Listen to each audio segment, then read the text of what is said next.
Mesdames et messieurs, bonsoir. Vous allez bien? Bienvenue à l'Astrolabe, bienvenue au Parc national du Mont-Mégantic. Je m'appelle Guillaume, j'aurai le grand plaisir d'être un de vos animateurs ce soir. Je crois que c'est pour la plupart d'entre vous, vous montez un peu plus tard ce soir à l'Observatoire. Je serai là avec mon collègue Rémi. On se fera un plaisir de vous montrer les lieux et peut-être, qui sait, si la météo le permet, vous montrer des belles choses au télescope. Alors, on est là ce soir, on est réunis parce que ce soir, c'est le Festival d'astronomie populaire du Mont-Mégantic qui en est à sa 34e édition.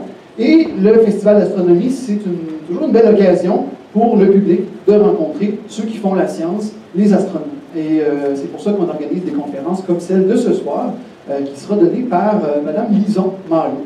Et Lison, ben, c'est quelqu'un qu'on aime beaucoup ici à l'Astrolabe, parce que ben, moi j'ai eu la chance de travailler 3 étés avec elle ici, à partir de 2005, alors que Lison faisait ses études en physique à l'Université de Montréal. Elle travaillait ici l'été avec nous. Donc ça a été un grand honneur. Et par la suite, ben, Lison a complété son doctorat en astrophysique à l'Université de Montréal sous la supervision de M. René Doyon. Et pour 3 ans par la suite, elle a travaillé comme astronome résidente au Télescope Canada-France-Hawaï, qui se situe bien sûr à Hawaï. Elle est maintenant de retour au Québec, après ces belles années à se faire dorer la couenne sous le chaud soleil d'Hawaï. Elle est maintenant astronome de support à l'Observatoire du Mont-Mégantic. Donc son travail consiste à s'assurer qu'on ait des observations merveilleuses avec le télescope et qu'il y ait des outils de haut niveau aussi qui puissent être utilisés pour faire ces observations-là.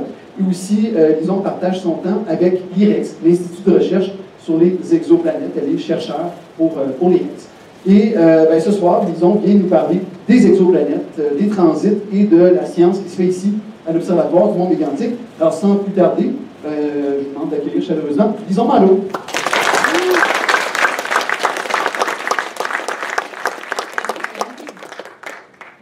La belle présentation.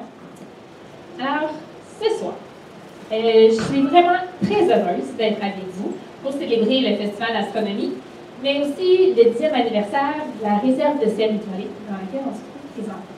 Donc, une réserve, bien sûr, qui est essentielle pour qu'on puisse scruter le ciel d'une façon des plus efficaces possible.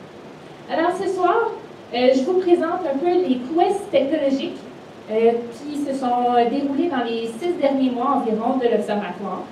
Donc, des prouesses technologiques, mais aussi scientifiques, nécessairement, et qui ont un lien. Le sujet principal, c'est les transits exoplanétaires. Donc, je vais définir les termes pour vous, mais je veux surtout vous aviser que la présentation que je fais ce soir, c'est une collaboration de beaucoup d'efforts de plusieurs chercheurs, surtout des étudiants, des professeurs. On a également dans la salle 2 des techniciens de l'Observatoire, donc Julien et Fidèle. C'est important de le mentionner parce que toute cette équipe, c'est eux qui mettent vraiment la main à la pâte quand on fait des observations astronomiques. Alors, commençons dès maintenant avec la définition des termes que je vais employer ce soir. Donc, on peut commencer avec la définition d'une exoplanète. Donc, une exoplanète, c'est une planète qui gravite autour d'une étoile, un peu comme notre Soleil, mais à l'extérieur du système solaire. Donc, ici, ce que je vous montre, premièrement, c'est un graphique. Donc, l'axe des Y, c'est la masse des planètes découvertes, donc des exoplanètes découvertes à ce jour, en fonction de leur période, donc de leur révolution, du temps que ça prend pour qu'elles tournent autour de leur propre étoile. Et donc, les petits points que vous voyez, c'est toutes des planètes, des exoplanètes qu'on a découvertes dans les 20 dernières années environ. Alors, le code de couleur est aussi important parce que ce soir, je vous parle des transits exoplanétaires. Donc, c'est seulement les planètes qui ont été découvertes par la méthode du transit. Donc, ça va être les petits points verts que vous voyez ici. Et les petits points verts, ça représente 75% des planètes qu'on a détectées jusqu'à ce jour. Donc, c'est la méthode qui est la plus efficace pour découvrir les exoplanètes. Donc, les petits points rouges, eh bien là, c'est des planètes découvertes par la méthode de vitesse radiale que vous allez entendre parler ce soir. Les animateurs de l'Astrolabe vont vous en parler grandement. Alors, ça, c'est la compilation des exoplanètes qu'on connaît. Ensuite, on va parler des transits. Donc, puisqu'une image, normalement, vaut 1000 mots, on va y aller avec une petite animation. Un beau vidéo, je devrais dire plutôt. Donc, c'est notre Soleil. Et qu'est-ce qu'on va passer tout en haut? Quelqu'un sait? Oui, vas-y. La Terre, une autre planète de notre système solaire, plus proche du Soleil. Qu'est-ce qu'on trouve? Oh, je l'ai entendu. Vénus, c'est ça. Donc, c'est le passage de Vénus, c'est le transit de Vénus devant notre étoile, le Soleil, en 2012. Donc, ici, vous voyez un transit, tout simplement. Donc, dans le fond, ce qui se passe, bien, la petite planète, elle passe devant son étoile, elle masque une certaine surface de la photosphère, de la surface de son étoile, et c'est pour ça qu'on peut la voir près de cette façon. Vous avez vu aussi le Soleil en différentes couleurs. Hein, on le voyait jaune, on le voyait rouge aussi, et c'est un peu comme des petites lunettes qu'on met sur nos yeux pour voir plus détailler certaines lumières bien précisément du spectre visible. Donc ça, c'est un transit. Maintenant, on va détailler un petit peu plus. Qu'est-ce que c'est vraiment un transit? Donc, on dit que c'est une planète qui orbite son étoile, elle passe devant son étoile, elle masque une partie de la lumière. Donc, juste ici, je vous montre à gauche la luminosité de l'étoile en fonction du temps. Donc, lorsqu'on regarde l'étoile sans planète, on a une luminosité constante en fonction du temps. Donc, c'est un peu ce qu'on voit ici. Et à un certain moment donné, lorsque la planète elle passe devant son étoile, bien, la planète masque une partie de la luminosité de l'étoile. Donc, on voit une diminution de la luminosité, un certain plateau lorsque la planète est devant son étoile, et tranquillement, la planète sort, si on veut, donc continue son passage, son orbite, et la luminosité remonte tranquillement, et ensuite, on a seulement la luminosité de l'étoile. Donc, cette courbe de lumière, donc une lumière constante, une petite diminution, un plateau et une augmentation de la luminosité, c'est la courbe de lumière qu'on essaie de détecter. Donc, c'est comme ça qu'on réussit à détecter des exoplanètes qui transitent devant la Terre.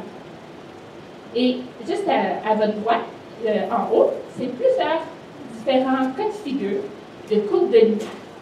Donc, ce que je vous montre ici, c'est vraiment différentes planètes qui ont été découvertes par le télescope Kepler.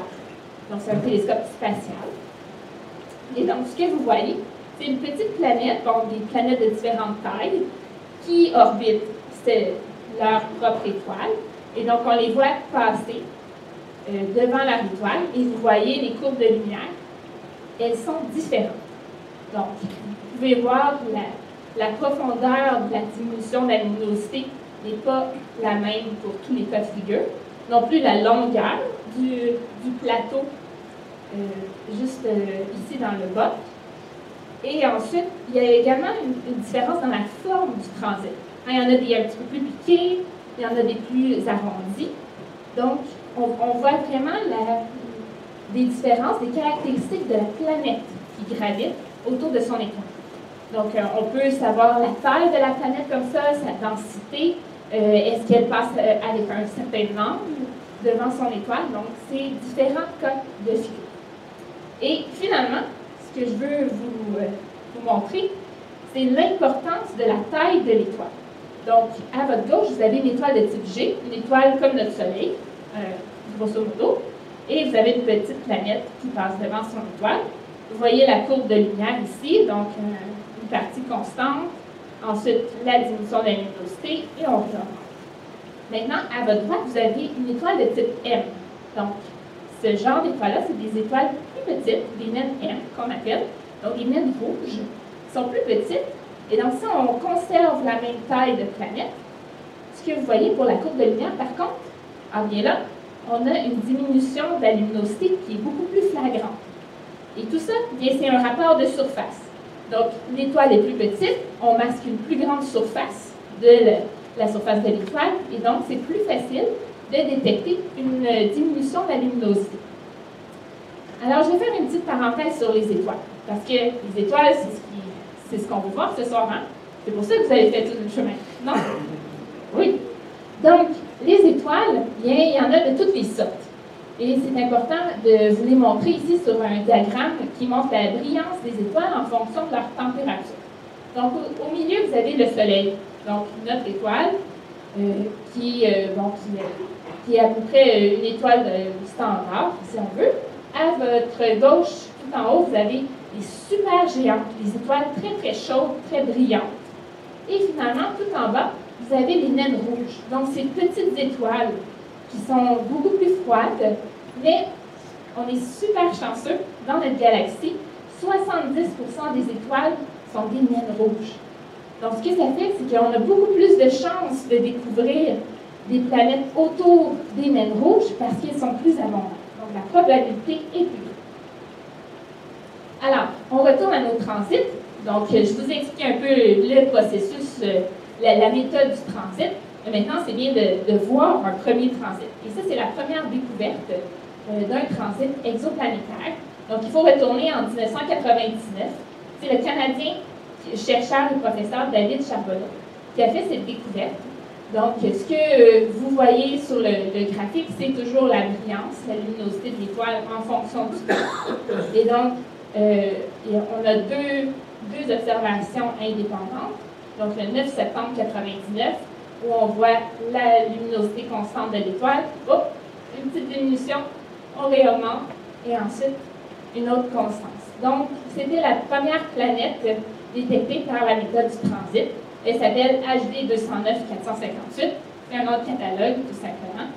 Mais c'est la première découverte du chercheur David Charbonneau. Et ça s'est déroulé en 1999.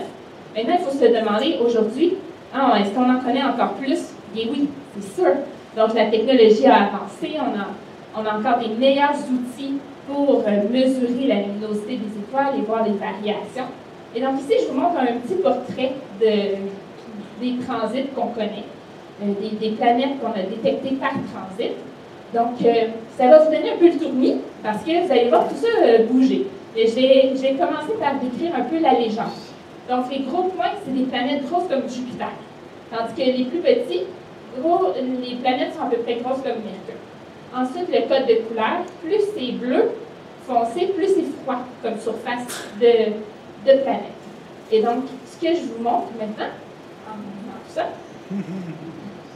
donc c'est tous ces systèmes. Vous imaginez, on a le système solaire à l'échelle, juste à votre droite, et ensuite, on a toutes ces planètes qu'on a découvertes.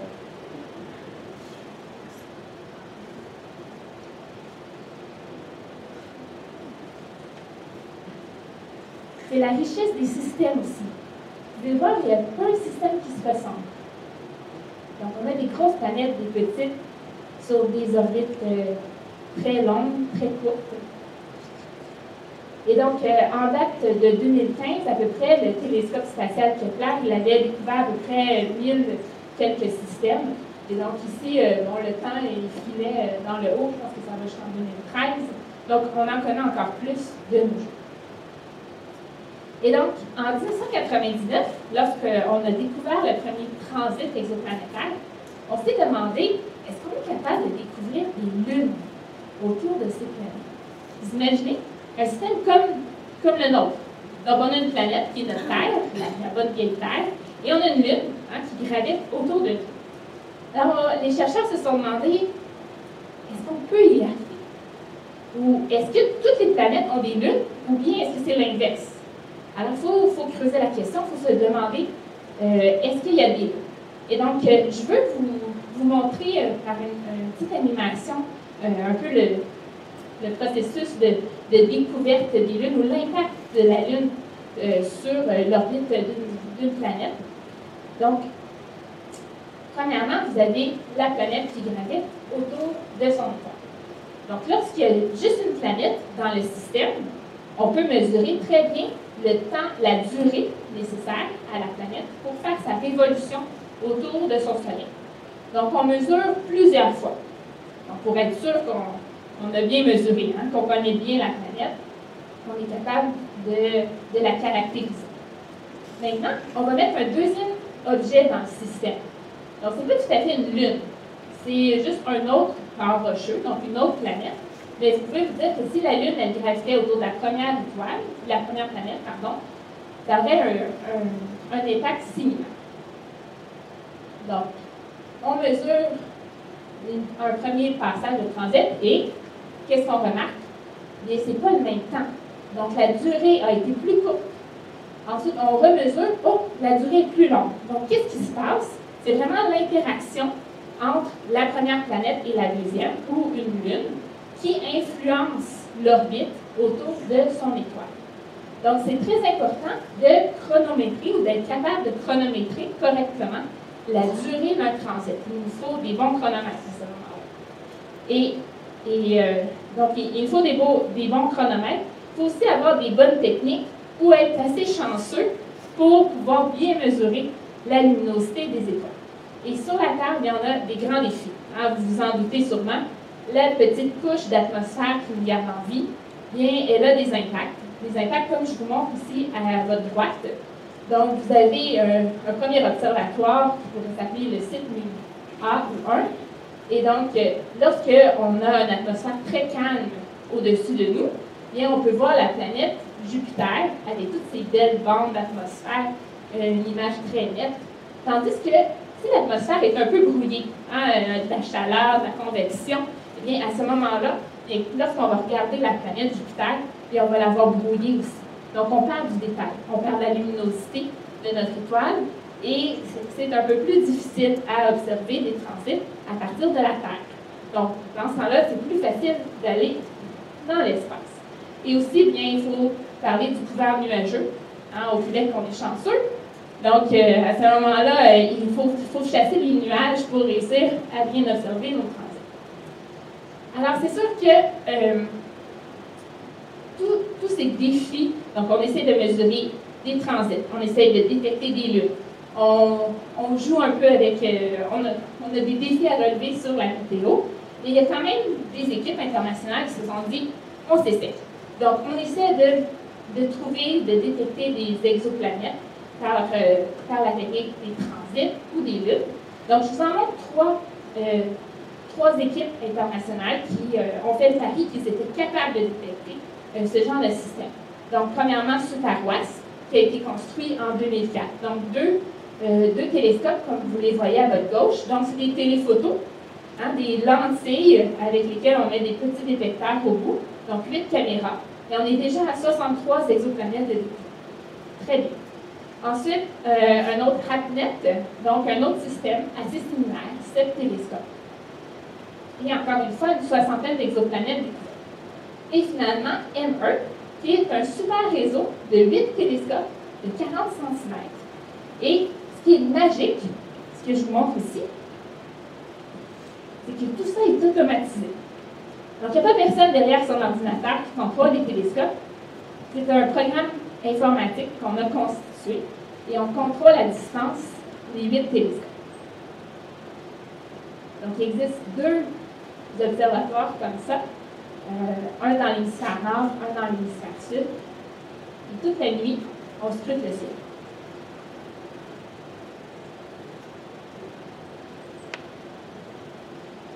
Et lorsqu'ils découvrent une planète, c'est encore plus fabuleux parce que les 8 télescopes vont pointer dans la même direction. On ne lâchera pas la planète, l'étoile et la planète, tant et longtemps qu'on n'a pas bien caractérisé le ciel. Et donc, ça, c'est les 3 principaux, les 3 équipes internationales qui ont mis beaucoup d'efforts. Mais il faut aussi savoir qu'au Québec, bien, on a une équipe super talentueuse, passionnée, qui essaie aussi de faire la même chose, mais encore mieux. Donc, avec des prouesses technologiques sans précédent. Et donc, la meilleure équipe, elle se trouve à l'Université de Montréal. C'est l'équipe du professeur David Lafrenière, que vous voyez juste en haut. David a été le premier chercheur international à pouvoir photographier l'image d'une exoplanète. Donc, c'est vraiment un très, très bon chercheur qui s'est entouré d'une super équipe. Donc, vous voyez en haut à droite, c'est Simon Thibault, un ingénieur, qui, lui, a les connaissances pour vraiment développer la meilleure caméra pour détecter les exoplanètes. Également, Denis Brousseau, qui est un autre ingénieur à l'Université Laval. Et on a également 2 étudiants, donc François-René Lachapelle, qui est sous la supervision de David Lafrenière, et aussi Jonathan Saint-Antoine, qui a aidé à la conception du système d'acquisition des images, donc comment on prend les observations. Et Jonathan, il fait présentement sa maîtrise sous la supervision de René Doyon. Donc, une belle équipe qui a mis beaucoup d'efforts pour réussir à concevoir la meilleure caméra possible pour prendre les images des exoplanètes. Et en plus, il faut savoir qu'on a l'Observatoire du Mont Mégantic. C'est un outil de taille dans cette équipe-là. Parce qu'avoir accès à un télescope de 1,6 m à l'année, il n'y a pas beaucoup d'équipes qui ont accès à ce genre d'infrastructure. Donc, l'Observatoire est un membre très important de cette équipe. Et donc, à gauche, complètement, je vous montre un petit schéma de la caméra. Donc, il y a une caméra dont la technologie est vraiment d'avant-garde. Donc, on pousse complètement nos connaissances. On essaie d'avoir la meilleure caméra possible. Donc, avec des systèmes optiques, également des lentilles, et finalement, un détecteur jusqu'au bout. Et la caméra, elle se trouve accrochée au télescope. Je vais vous la montrer un peu plus tard, et même on pourra la voir aussi au télescope. Présentement, elle s'y trouve à l'observatoire. Donc, la caméra, on lui a donné un surnom. On aime bien ça, les acronymes. Elle s'appelle PESTO. Donc, PESTO pour Planète extrasolaire en transit et occultation. Et je veux vous parler un peu des avancées technologiques, des avantages de cette caméra-là. Premièrement, la caméra elle est toujours au télescope. Donc, on a un petit miroir qui est dirigé par un bras.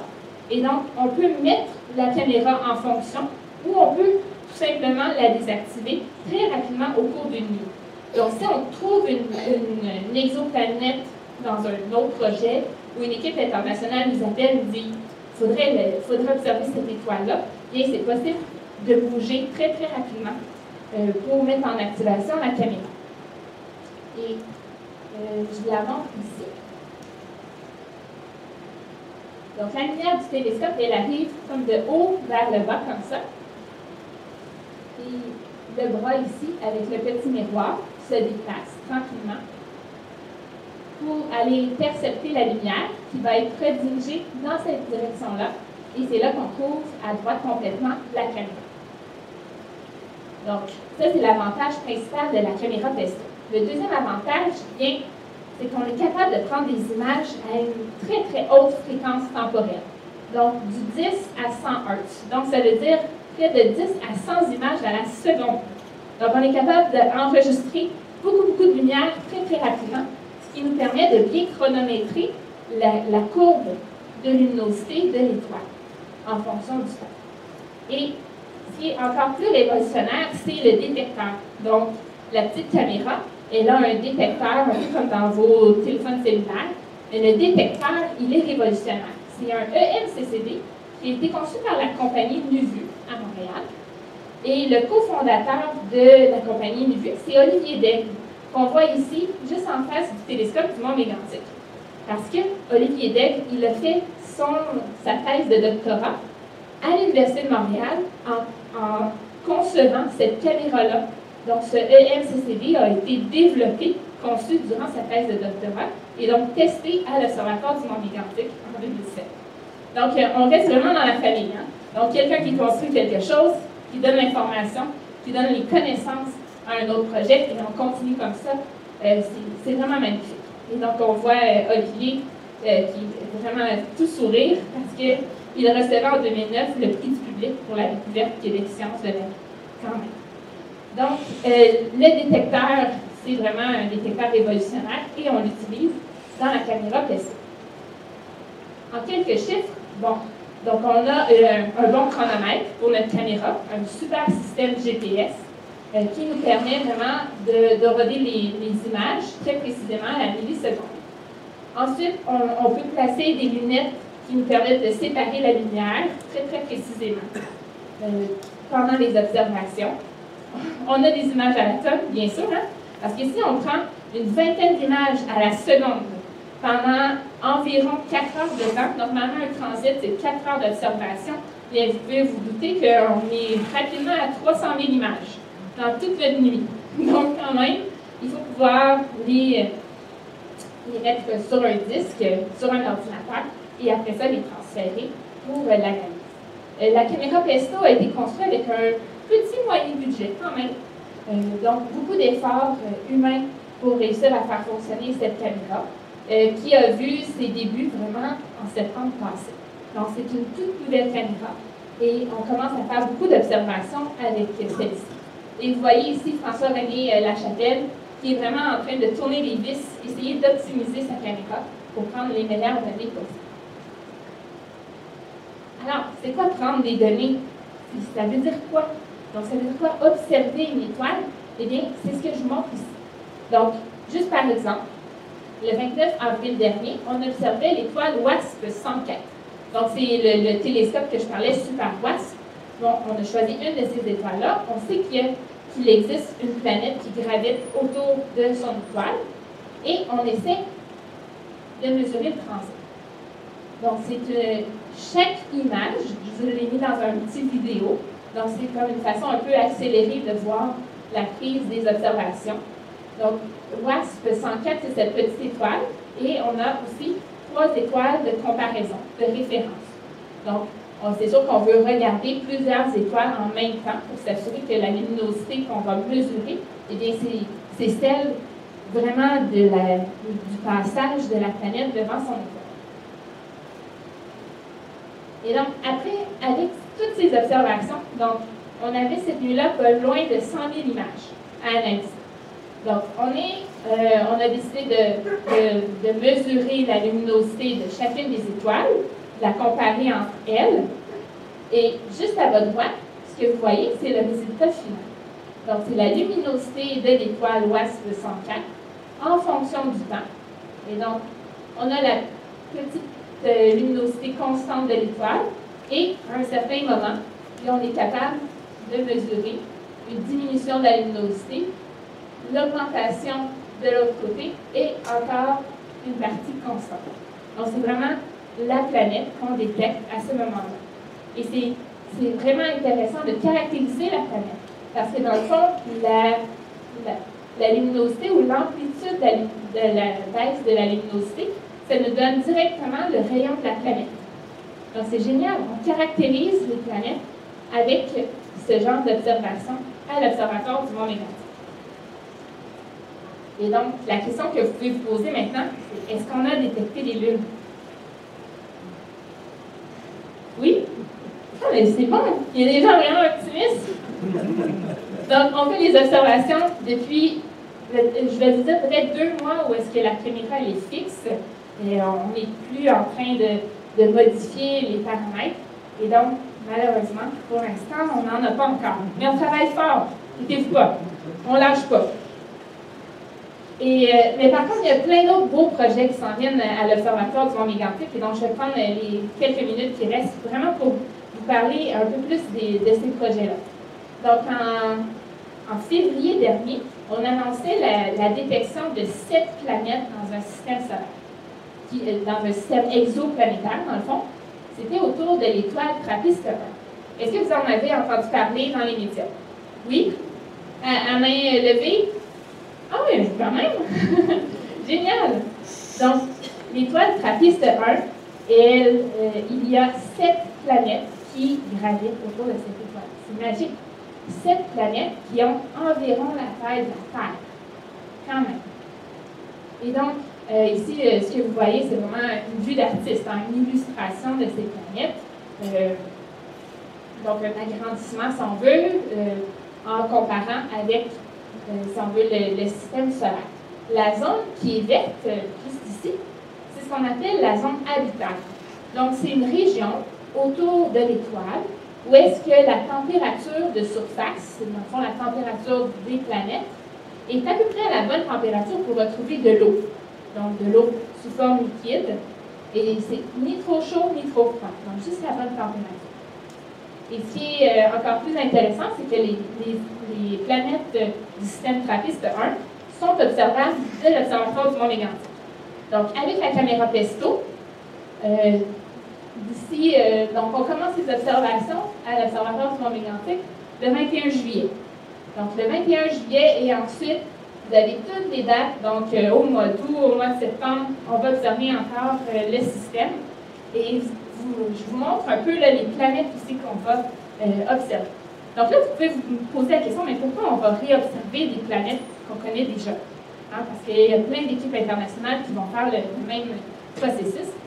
Eh bien, on veut les caractériser encore mieux. On veut mesurer encore plus précisément la durée du transit.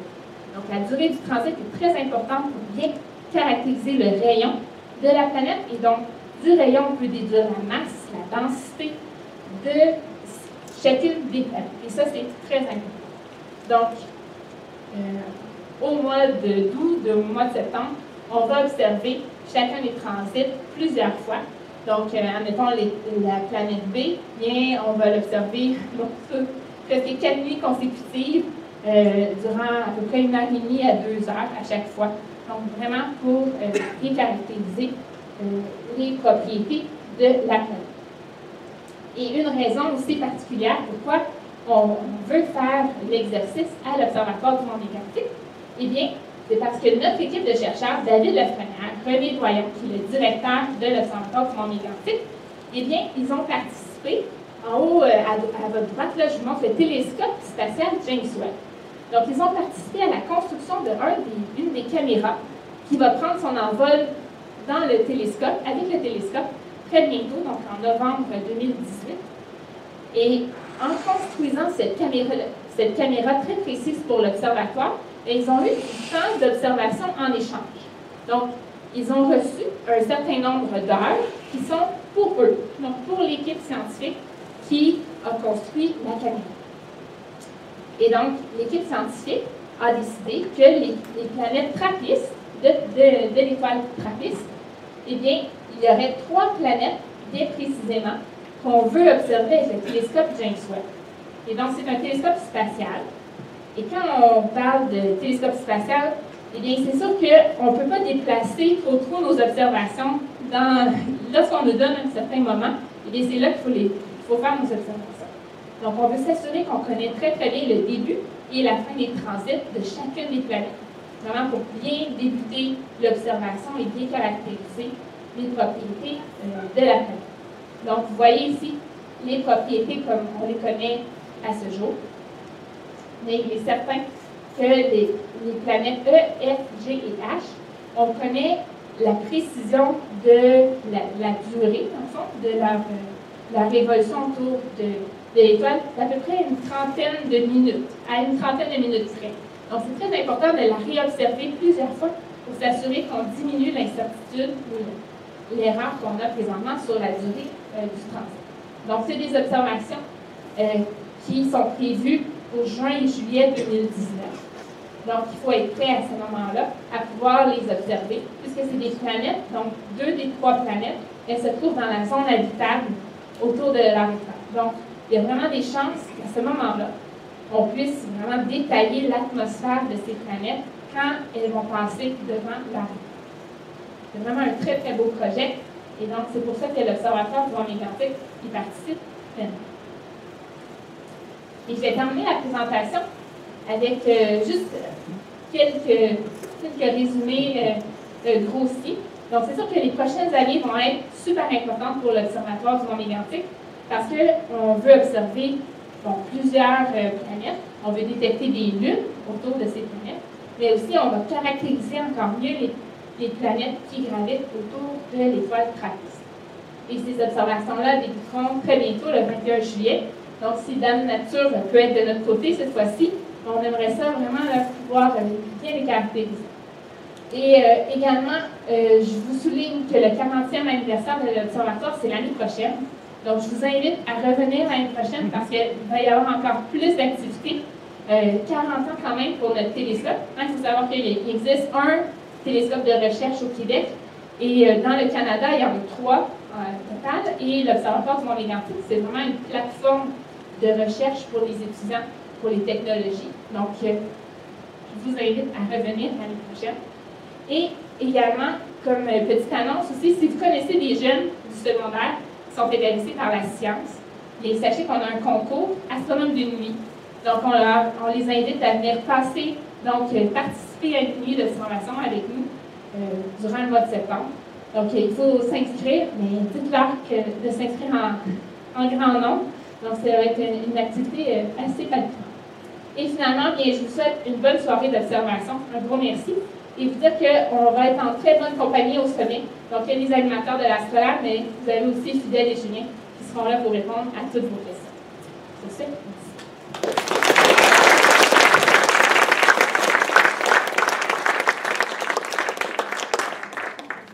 Merci beaucoup, Lison. On a un petit peu de temps devant nous. En fait, Lison, je vais laisser du temps justement pour vous, pour vos questions. Si vous voulez savoir un peu plus de choses sur ce qu'on vient de voir, Lison est disponible. Monsieur? Oui. Pourquoi ça semble si important de trouver des lunes autour des exoplanètes? Très bonne question. Peut-être que dans le fond, il faut se référer à notre système à nous. Pourquoi la Lune est importante pour la vie sur Terre? Hein, donc, c'est la Lune qui crée les forces de marée. C'est la Lune qui aurait vraiment impliqué dans certaines hypothèses, vraiment qui aurait créé cette possibilité de vie sur la Terre. Donc, c'est sûr que le but ultime, hein, c'est toujours de trouver de la vie sur les autres planètes. Hein, je ne vous le cache pas. Là. On espère au moins pouvoir détecter ou caractériser l'atmosphère. Et donc, trouver une Lune autour de ces planètes, bien, ça nous donne une chance de plus, peut-être, de trouver quelque chose qui ressemble à la Terre. Peut-être pas la Terre. On s'en approche. Oui, monsieur. Oui, à propos des transits, vous dites que c'est peut-être une trentaine de minutes?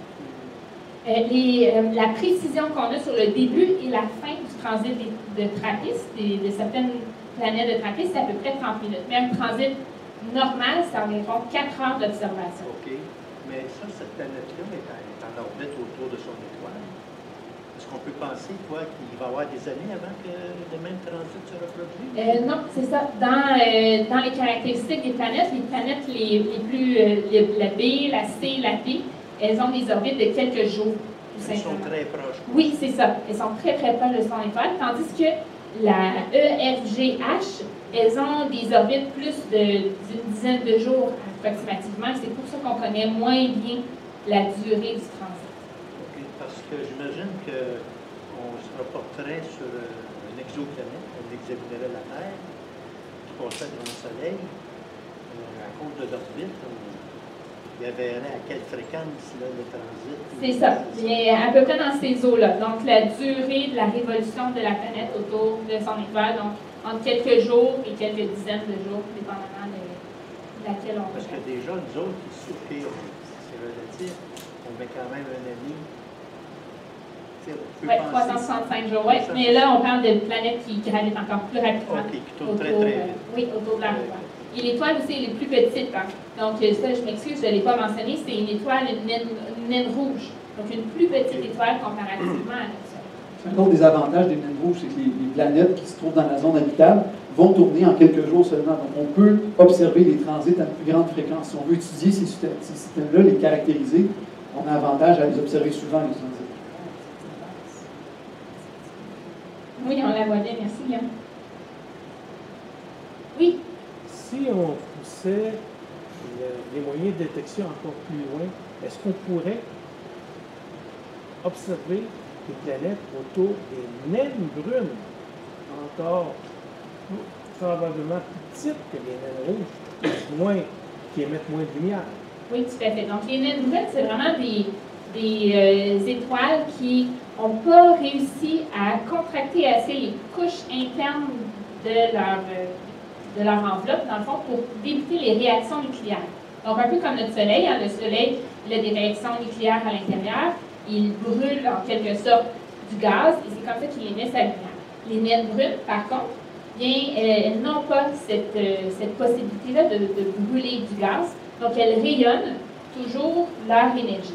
La naine brune, elle va être beaucoup plus petite, peut-être de la taille de Jupiter à peu près. Ça va être une étoile, on appelle ça une étoile quand même, mais elle a la taille de Jupiter. Et donc, la question de Raymond, c'est vraiment d'être capable de détecter des petites planètes autour des naines brunes. Là, il faut des prouesses, encore plus, parce que déjà, l'étoile est très petite, donc facile. C'est sûr que ça nous amène une possibilité de détecter encore plus facilement la planète. Par contre, il faut les trouver. Parce que selon les modèles de formation, ce n'est pas si clair que des planètes peuvent graviter autour de ces astres-là. Parce que la formation n'est pas la même qu'une étoile normale. Mais si on peut le faire, sûrement. Peut-être de l'espace encore plus que. Donc, j'irais peut-être avec l'hypothèse que c'est plus facile de l'espace que sur Mars. Oui?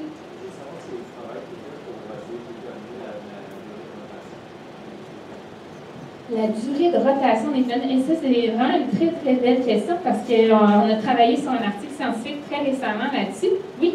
Donc, on a fait des observations au Télescope Canada France-Hawaii. Donc, je vais te dire déjà, pour répondre à votre question, à l'Observatoire du Mont Mégantic, on ne peut pas faire ce genre d'observation-là parce que, il nous faut un télescope qui est d'une taille, d'une envergure à peu près 4 fois celui du Mont Mégantic pour réussir à collecter beaucoup, beaucoup de lumière au même moment. Et ensuite, on a besoin d'une atmosphère qui est très stable. Parce que, dans le fond, détecter la rotation d'une planète, ça implique, dans le fond, détecter les taches, s'il y a des taches ou s'il y a des nuages ou s'il y a quelque chose à la surface qui peut faire varier la luminosité en fonction du temps. Donc, on a besoin vraiment d'une atmosphère le plus calme possible. Mais c'est quelque chose qu'on a essayé de faire au Télescope Canada France-Hawaii. Et on a détecté un signal. C'est une période de rotation d'à peu près 6 jours pour une petite planète quand même assez jeune. Donc, on s'attend à peu près à de 6... j'ai dit 6 jours, c'est 6 heures. Donc, dans le fond, c'est quand même assez rapide. Donc, c'est des planètes qui tournent encore très rapidement. Mais il faut savoir aussi que la planète, quand elle se forme, il y a beaucoup plus de chances qu'elle tourne encore très rapidement vu de sa formation récente. Et quand elle va vieillir, et là, elle va ralentir tranquillement pas vite parce qu'elle interagit avec son environnement. Donc, il peut y avoir 2 effets. Là. Donc, on est capable de détecter la rotation des planètes. C'est sûr que c'est des planètes très brillantes aussi, très jeunes. Celles du système TRAPPIST, c'est des planètes plus vieilles, mais je pense qu'il y a quand même une possibilité de pouvoir le faire. De l'espace aussi, c'est encore plus facile que ça. Question à la main ici. Oui? Oui? Je me demandais à quoi ça sert les modèles touristiques de mesurer la densité. Ben oui. Non, mais c'est une très bonne question. Bien, dans le fond, on veut savoir si c'est rocheux ou si c'est gazeux. Donc, on veut connaître un peu plus la formation de ces astres-là, donc de ces planètes. Parce que dans le système solaire, si on prend encore l'exemple du système solaire, on a les planètes rocheuses qui sont très, très près, les planètes gazeuses qui ont été expulsées plus loin dans le système solaire. Et on se demande, en fait, est-ce que c'est comme ça dans toutes les formations de planètes? Est-ce que toujours on retrouve les planètes rocheuses près, les planètes gazeuses plus lointaines? Aussi, l'abondance de chacun des gaz. Si on trouve que la planète elle est gazeuse, est-ce que c'est juste de l'hélium ou est-ce qu'on retrouve c'est juste de l'hydrogène ou de l'hélium, de l'azote, la composition chimique? Donc, la densité va nous informer là-dessus. Oui? Quand vous parliez d'une planète récente, est-ce qu'on a comme une idée du nombre d'années? Oui, tout à fait. Donc, la planète récente que je parlais tantôt, c'est à peu près 130 millions d'années. Non, c'est récent à nos yeux. C'est sûr que si on regarde l'âge de l'univers, là, on parle de 13 milliards d'années, donc c'est sûr que c'est récent dans cette définition-là. Sinon, l'âge de TRAPPIST, de mémoire, je ne m'en rappelle pas. Non? Il me semble que c'est... Je ne veux pas dire des trucs, mais il me semble que c'est 1 milliard d'années, quelque chose comme ça. Donc, on parle de 10 fois plus âgés. Il me semble. Je vais vérifier quand même, mais il me semble que c'est dans ces eaux-là. Vous avez une question? Oui, monsieur. Oui, les planètes du système TRAPPIST, telles qu'on les voit là, c'est pas comme ça qu'on les voit. Donc, c'est ça. Oui, c'est une illustration, vous avez tout à fait raison. Mais on est quand même capable d'observer chacune, dans le fond, des planètes individuellement grâce au transit. Donc, on peut utiliser les espèces de lunettes que je parlais tantôt pour regarder précisément la lumière qui nous provient d'une planète en particulier. Et à partir de ces recompositions-là de différentes lumières, on peut avoir une meilleure idée de la surface. Donc, si, admettons, il y a des taches où il y a des zones plus chaudes, d'autres plus froides. Donc, on peut avoir quand même grossièrement une idée de la surface. Mais vous avez peut-être raison, c'est une illustration encore. Puis, est-ce que c'est dans notre système, dans notre galaxie? Oui, TRAPPIST, elle se trouve à 12 parsecs, donc il y a une quarantaine d'années-lumière. Donc, une année-lumière, c'est 150 millions de kilomètres. Donc, une quarantaine de fois. Mais ça reste quand même une des étoiles qui est très proche de nous, qui nous permet de faire ce genre d'observation-là, parce que plus l'étoile elle est brillante, plus facile va être la mesure de sa luminosité. Tandis que si elle est beaucoup plus loin, une dizaine ou une centaine de fois cette distance-là, bien on la perd. On peut la voir, mais c'est très difficile de faire ce genre de mesure. Toutes les exoplanètes, c'est toujours juste par réflexion, comment dire, juste par une diminution de luminosité. C'est jamais physique qu'on les voit.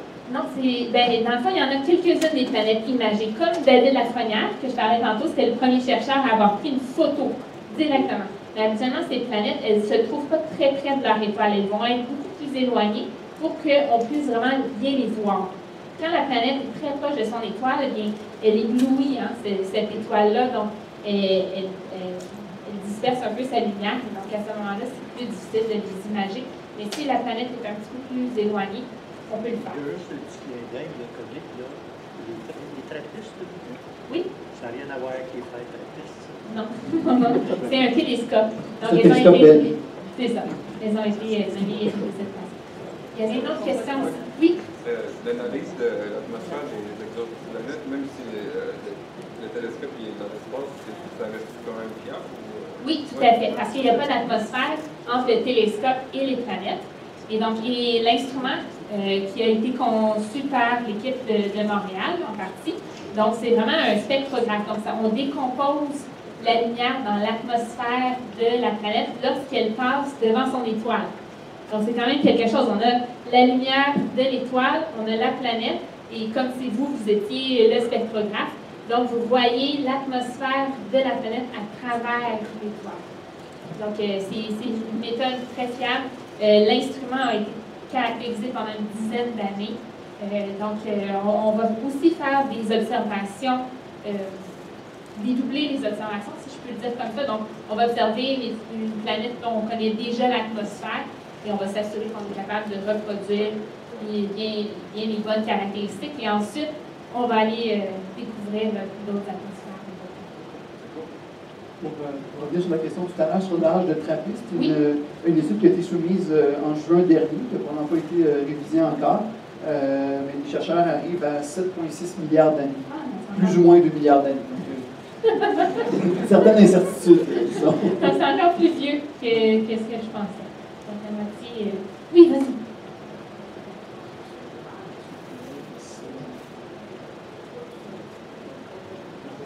Mais c'est vrai, hein? Donc, on a l'impression que sur la planète D, il y a de l'eau. Hein? Donc, un peu des lacs. Donc, c'est sûr que là, on a pris comme la densité. Hein? La densité de la planète, selon sa composition. Peut-être qu'il y a des lacs, peut-être pas d'eau. Hein? Peut-être qu'on peut trouver un autre liquide sous forme. Donc, un autre élément sous forme liquide qui pourrait ressembler à ça. Mais c'est vrai que ça ne ressemble pas à des lacs. Les couleurs, j'en ai un télescope, j'ai besoin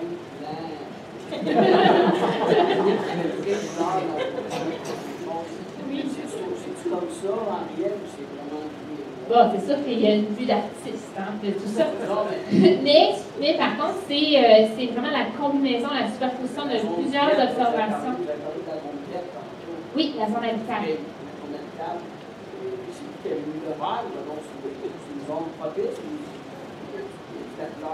Non, il n'y a pas de couleur là. Je pense que c'est plus pour représenter la chlorophylle. Tu sais, qu'est-ce qu'on cherche dans l'atmosphère, les planètes, c'est plus cet élément-là.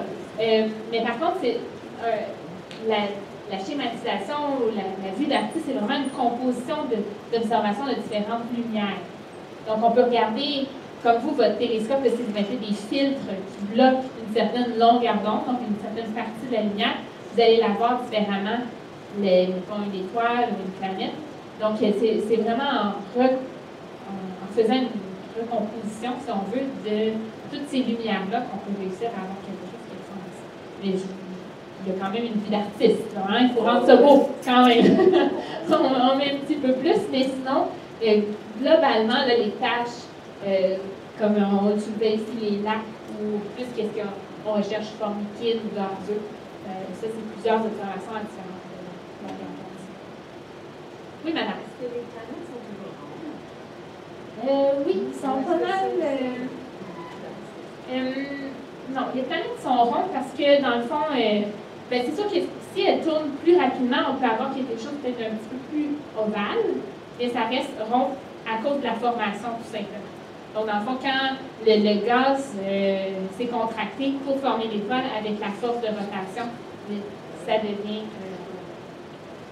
sphérique. Oui, je viens. Pourquoi c'est pas dans les plans au cerveau de la planète de Francis? Pourquoi c'est pas dans les plans où on regardait la planète de Francis? Oui, c'est vrai, elle est dans la zone habitable. Par cœur comme ça, je ne me rappelle pas s'il n'y a pas une caractéristique qui fait qu'ils l'ont exclu. Bonne question.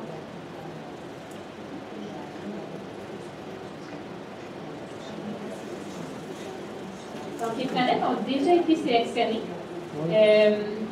Donc, on peut pas revenir en arrière, malheureusement. Mais c'est vrai que la planète E, elle est déjà là.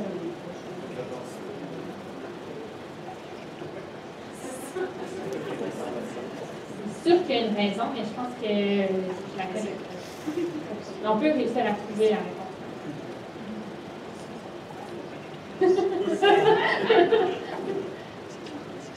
Oui, mais c'est Les télescopes, sont pas dirigeables, Les... Ils sont en orbite, puis ils prennent... Non, le télescope James Webb, comme ça, il y a une salle de contrôle complètement là, à la NASA qui est dédiée au contrôle du télescope. Donc, dans l'espace, il peut être... oui, tout à fait. Et donc, on a aussi la partie qui est juste en dessous. Donc, cette partie-là ici, c'est des couches qui sont faites pour protéger de la chaleur, si on veut. Donc, du rayonnement de notre Soleil. Hein? Donc, ce que je n'ai pas expliqué, c'est que le télescope James Webb va être envoyé quand même à plusieurs milliers de kilomètres de la Terre. Mais on a toujours le Soleil là, qui est dans notre dos. Ah, merci, Guillaume. Donc, on a ces couches protectrices qui protègent, dans le fond, le télescope et les instruments, donc les caméras. Les yeux artificiels, là, ils se trouvent de ce côté-là. Et on va vraiment bouger le télescope toujours pour être certain que le Soleil est toujours derrière, si on veut. Donc, ne pointe pas le télescope en tant que tel. Et ensuite, on va regarder différents astres durant 5 ans. Donc, la mission, elle est de 5 ans, normalement. Donc, le télescope est fait pour fonctionner 5 ans, avec une possibilité d'avoir 10 ans au total si tout va bien. Oui, il va être au point de la grange, qu'on appelle. Donc, c'est un point qui est vraiment fixe. Donc, où est-ce que, dans le fond, rien ne bouge.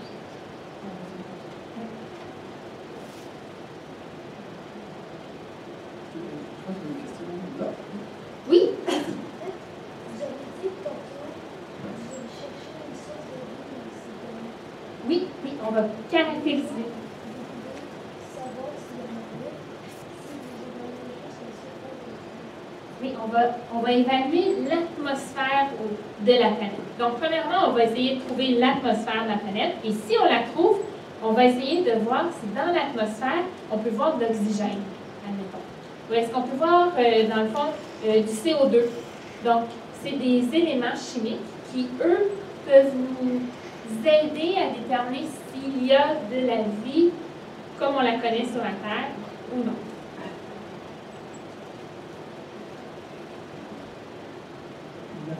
Oui, oui. Qu'est-ce qui guide les astronomes pour choisir les étoiles pour la recherche d'exolune alors que les étoiles? Bon, c'est ça que le premier critère, en fait, c'est la brillance. Donc, plus l'étoile est brillante, plus ça va être facile. Donc, ça, c'est le premier critère. Deuxièmement, il faut l'avoir observé des centaines de fois déjà. Donc, vraiment pour avoir une bonne idée techniquement, il y a juste une planète dans ces systèmes-là parce qu'il n'y a pas d'autres interactions. Donc, les systèmes une planète qui ont été observés des centaines de fois. Et ensuite,